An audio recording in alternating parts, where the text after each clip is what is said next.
सिर्फ हमारे इन पुलिस के इन मजबूत सिपाहियों की बदौलत है।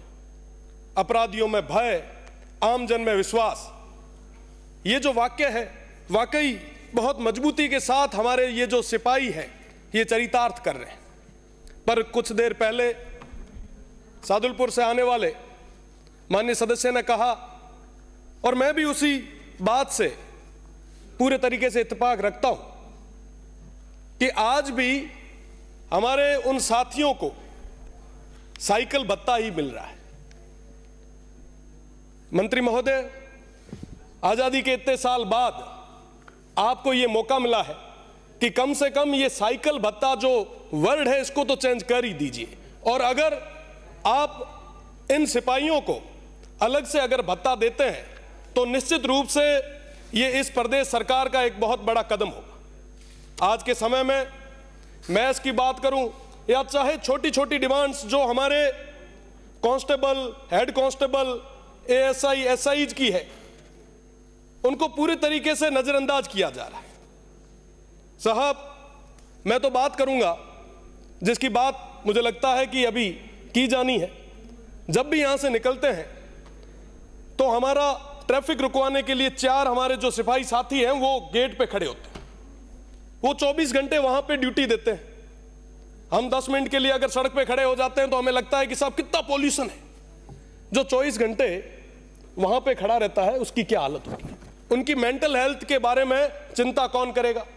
जब यहां से निकलते हैं तो कई बार हमारे जो सफेद वर्दी में इस सदन में काम करने वाले हमारे जो साथी हैं उन्हें देखते हैं। साहब, हमारे आने से 2 घंटे पहले आते हैं और जाने के 2 घंटे बाद जाते हैं। कई बार जब आप जब 1 बजे लंच करते हैं, निकलते हैं, उस समय बात करते हैं कि साहब आपने लंच वंच किया क्या?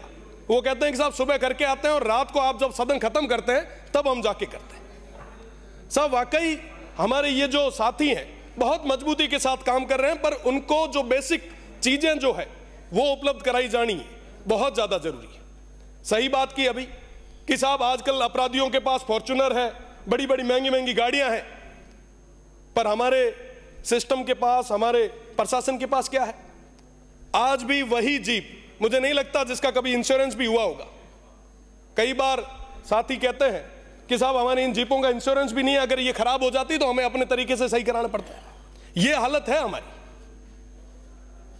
फिर भी ये लोग पूरी मेहनत के साथ, पूरी ईमानदारी के साथ काम कर रहे हैं।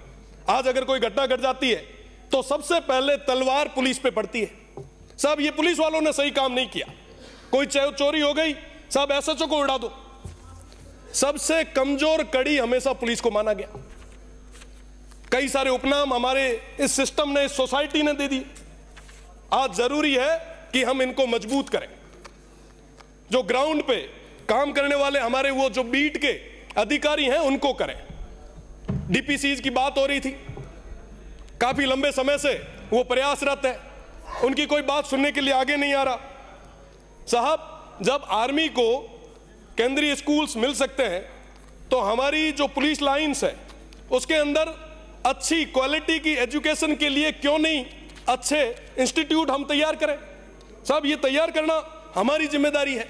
आज डिजिटल युग है, साइबर का युग है, हजारों करोड़ों के फ्रॉड हो रहे हैं, पर साहब आज के समय में हमारे थानों के अंदर पड़े हुए कंप्यूटर बिल्कुल पूरे तरीके से खाक छान रहे हैं। हमारे पास कोई सिस्टम ही नहीं है। हम बातें करते हैं बड़ी बड़ी, इस सिस्टम को डेवलप करने की जरूरत है। इस एआई के जमाने में पूरे जिले में एक एसपी ऑफिस पे साइबर सेल छोटी सी बनाई होती है, कई बार तो 4 लोगों को पूछना पड़ता है कि साहब वो टेबल कहां लगी। ये स्थिति आज के समय में हो रखी।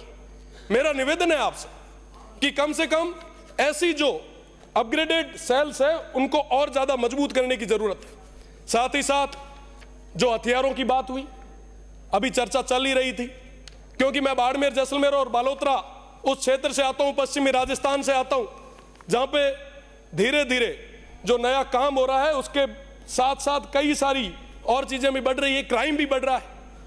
तो आज के समय में जो अपराधियों के पास लेटेस्ट वेपन आ गए हैं, पर हमारे पुलिस के उन जवानों के पास अभी तक वो लेटेस्ट वेपन नहीं मिल पाए। बिल्कुल, मेरा निवेदन है कि साथ ही साथ पुलिस के साथ और एक बड़ी चीज, अब हम होली मनाने जाएंगे। पर हमारे ये पुलिस के भाई हम सभी की सुरक्षा के लिए लगे रहेंगे। साथ ही साथ कारागृह की बात है, पिछली सरकार ने मुझे कई बार जेल भेजा, मैं उसके लिए धन्यवाद दूंगा, क्योंकि जेल जाने से पहले हमारी सोच कुछ अलग थी। हमें लगता था कि साहब सारे अंदर कैदी हैं, वो पता नहीं कैसे होंगे, उनके 2 सींग होते होंगे, वाकई वो बहुत बड़ा अपराध करके आए होंगे। जब जेल में गए, वहां के हालात देखे, प्रदर्शन करते हुए गए थे। आज भी विरोध कहीं ना कहीं करना पड़ता है तो मजबूती से करते हैं। अगर वर्तमान सरकार भी कहेगी जेल जाना है तो जाके भी आएंगे।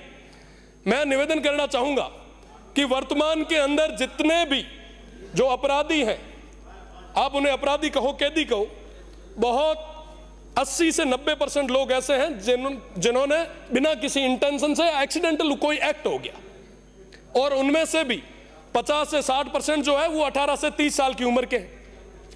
मुझे लगता है कि जो सुधर सकता है, जो मुख्य धारा में आ सकता है, उसे हम जेल में भेजकर और बड़ा कुख्यात अपराधी बनाकर बाहर निकाल रहे हैं। जेलों के अंदर और जेलों के ऊपर काम करने की जरूरत है। यहाँ पे माननीय 200 सदस्य विराजे हैं। मेरा तो निवेदन है कि अपने अपने जिलों की जेलों को एक बार आप करीब से देख कर आए, आप वहां जाके देख के आए कि वाकई वहां के हाल क्या है, गुर्जर, और जेल के अंदर वो तमाम सुविधाएं दिलाने की जरूरत है। भैया जी एक मिनट, एक विशेष मांग मारी कि कम से कम जो कैदी है उनको वीडियो कॉन्फ्रेंसिंग के जरिए अपने परिवार से बात कराने की सुविधा भी हमारी प्रदेश की सरकार को करवानी चाहिए। कम से कम आदमी फ्रस्ट्रेशन से बाहर निकलेगा, सही सोचेगा। स्किल्स के मामले में काम करने की जरूरत है। मेरा नहीं होगा। माननीय पर बोलने का मौका दिया, आपको बहुत बहुत धन्यवाद। सत्ता पक्ष और विपक्ष